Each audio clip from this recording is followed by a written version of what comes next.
What's up guys, Extend here, and today I want to show you the 8000 megahertz experience. So I don't want to have too much, but this video was really time consuming and kind of expensive.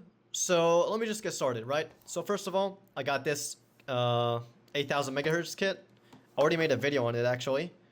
But anyways, with my 9800 XUD, this one did not work out. And that is why I got this thing, the 9950 XUD. Okay, but even with Expo, this didn't work out, right? So what I ended up getting but didn't testing was this kit, and this kit is an 8000 MDI kit. So this one is 48 gigabytes, and this one has lower voltage. So I wanted to test that out just in case, because this one is 1.45. So I just want to show you my experience with it and how I did make it stable and how you can do it. So yeah, let's get into it. Before we actually get into the BIOS, I just want to show you like the setup real quick. So I got an X87E Tai Chi Lite. I got a P14, just a normal one from Arctic, and I got the RAM in, as you can see, the Royals. And yeah, this setup works. So let's get into it. Okay, so as you can see, we're in the BIOS. I've reset CMOS, so like we're in completely default settings. The latest BIOS 3.30 as of today at least. And let me just enable Expo for you, right? So we go here, Expo 8000 CL38, VDDIO is 1.4, VDDQ and VDD is 1.45. And one more thing I'm gonna do is I'm just gonna set the RAM fan to max RPM. And let's go into Windows, and we're gonna stress test.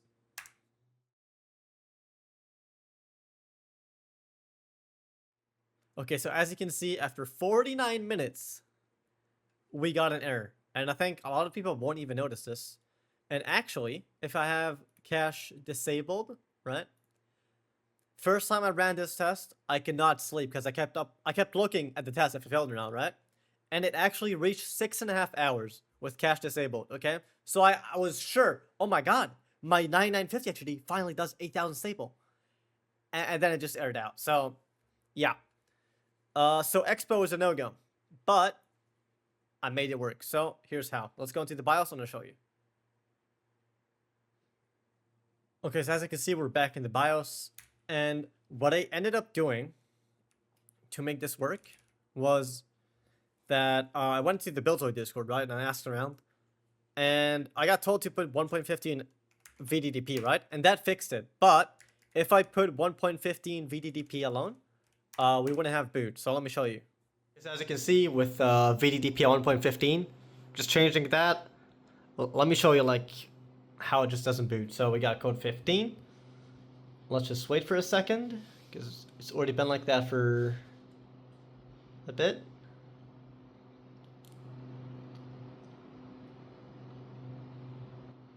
As you can see, we got EC and it just turns off. So 1.15 alone is a no-go. So let me show you what we need to do. Okay, so as you can already tell, I'm back into the BIOS, but it put my speed to 4800. I'm on like a safe mode kind of the BIOS. So what we need to do to get 1.15 VDDP to boot is actually to set VDDIO to 1.45 because VDDP derives from this. As you can see, it shows like I can move my mouse. So if you do that, you'll just boot. Also, another thing, you probably don't need VSOC 1.2. 1.1 should be enough for most CPUs, even 1.05. If you want to be real safe, just do 1.15. And with this, you'll just boot, as I'll show you right now. Okay, so as you can see, we actually did just boot now with VDDP 1.15. Zen Timings is reading it wrong. It's reading it as 1.14, sorry. And VDDIO it doesn't show because, I don't know, it's bugged, but it's 1.45. And with this, actually, this I ran for 24 hours, as you can see from this screenshot. This is the exact same setting. This is just Expo, 1.15 VDDP, 1.45 VDDIO. And I ran it for 24 hours, okay? Because on my 9800 XVD, I was actually able to run like 12 hours. And like it was still unstable. So I wanted to be 1,000% sure I can run this stable. So yeah, it did 24 hours.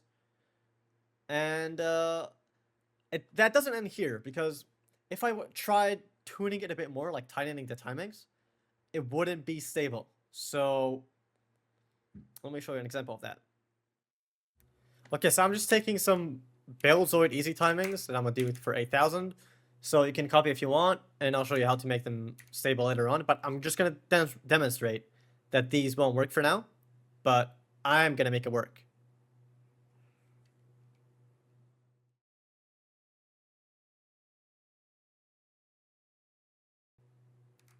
Okay, so as you can see, I'm done with the timings. I'm just gonna put it into Windows, and I'll show you how fast this is gonna like error out. Okay, so we're back in Windows. I'm just gonna boot up hardware info in Carhu, and yeah.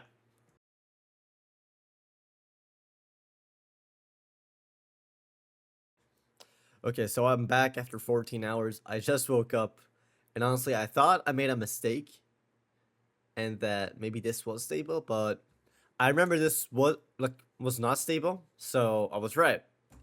And as you can see, we got these timings, everything here, and it failed. But I did make this setup stable, okay? And what you want to do is you want to go into BIOS. So I'll do that now, and I'll say there. Okay, so as you can see, I'm in the BIOS, and what you want to look for is DRAM bus control configuration. It could be called something else. You just gotta find the processor ODT impedance. This is called proc ODT a lot of the time, and this varies on motherboard and CPU, but usually just you need to find the sweet spot. If you have an XMP kit, it's gonna be set completely wrong. But for me, what ended up helping most was putting it to 43.6. 48 was default, so putting it a bit lower made the stability. So let me show you another test I did. Okay, so as you can see, this is another test I did. This is a screenshot, but as you can see, this one ran for almost 21 hours, so more than the last test. And this one I had proc ODT set to 43.6, which we just did in BIOS. And this test actually ran a bit hotter because the AC was not on, so it reached almost 47 degrees. So yeah. Okay, I just want to mention I also briefly tried like really tight timings and CL34, but like as you can see, this did not go well. Actually, I ran before this. Like I had another attempt with like 10 minutes.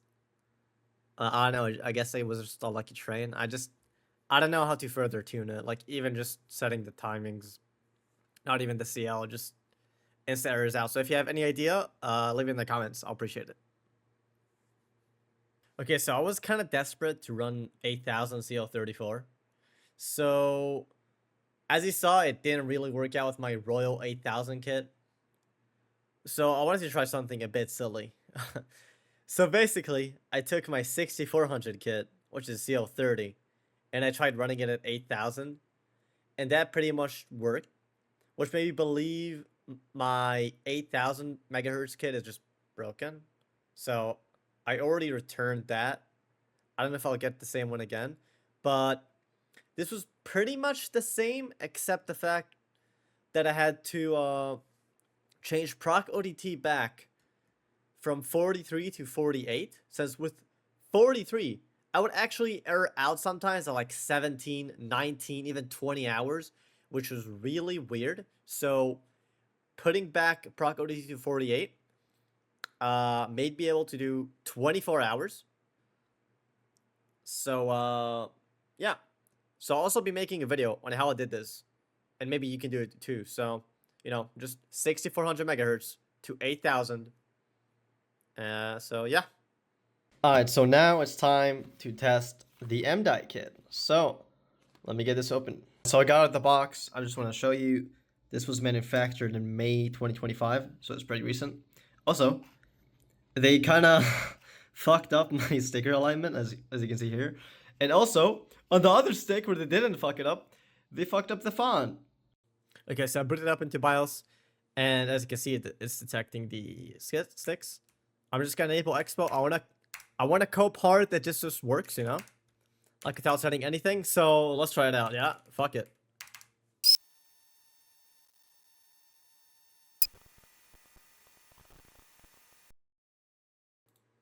So this didn't take long.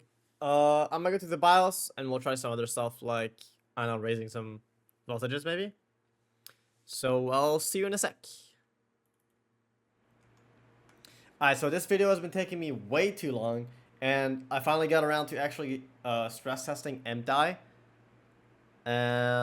In this kit, as you saw, it didn't just work in Expo. I had to change VDTP to 1.1. That was a nice sweet spot. This did error out, but like it's the edge. We're basically at the edge of stability here. What probably made it fail was my proc ODT, as you can see here, was way too low. Like it could work for some of the boards, just like not for me. I like that just how the experience is for me at least. Like if you're airing out like this late during stress test, so this should probably be at like 48 or 43, and it should do 24 stable. I had to change VDD, VDDQ, and VDDIO to 1.45 to actually make this stable. I could tighten this. I didn't tighten this at all. I'm just trying to show you how to make this work. So I'll probably make another video of this kit and how to tune it and stuff. So yeah, I'll see you in the next one. Bye bye.